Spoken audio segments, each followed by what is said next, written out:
BNP জঙ্গিবাদ ও সাম্প্রদায়িকতার পৃষ্ঠপোষক, অর্থ পাচার ও দুর্নীতির রাজা। এদেরকে রুখে দেওয়ার আহ্বান জানিয়েছেন আওয়ামী লীগ সাধারণ সম্পাদক ওবায়দুল কাদের। বিকেলে রাজধানীর কৃষিবিদ ইনস্টিটিউটে কৃষক লীগের 52তম প্রতিষ্ঠাবার্ষিকী উপলক্ষে আয়োজিত আলোচনা সভায় একথা বলেন তিনি।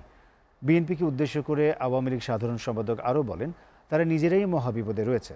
শেখ হাসিনা থাকতে বাংলাদেশ বিপদে নেই বলেও দাবি করেন ওবায়দুল কাদের। তামান্না তাহসিন খানের প্রতিবেদন। রাজধানীর কৃষিবিদ ইনস্টিটিউটে কৃষক লীগের 52তম প্রতিষ্ঠা বার্ষিকী উপলক্ষে আলোচনা সভার আয়োজন। রংপুর বিভাগ অনুষ্ঠানে আওয়ামী লীগ সাধারণ সম্পাদক ওবায়দুল কাদের বলেন, শেখ হাসিনার হাতে বাংলাদেশ গণতন্ত্র, অর্থনীতি নিরাপদ। তার নেতৃত্বে বিশ্বের জটিল পরিস্থিতিতেও সামাল দিতে সামর্থ্য হয়েছে বাংলাদেশ।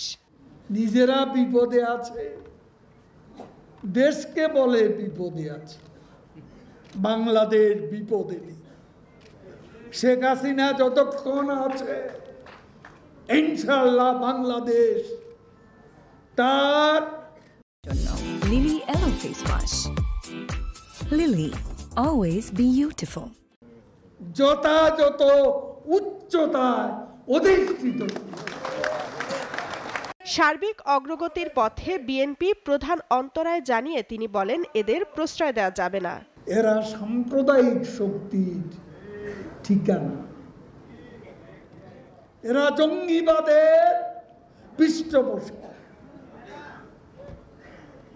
এরা এদেশে অর্থ পাচার আর দুর্নীতির রাজা। কাজে এই অপশক্তিকে রুখতে হবে। বাংলাদেশের অর্থনীতিতে কৃষির গুরুত্ব অপরিসীম। এ খাতে আরও গুরুত্ব দিতে হবে বলেও জানান ওবায়দুল কাদের।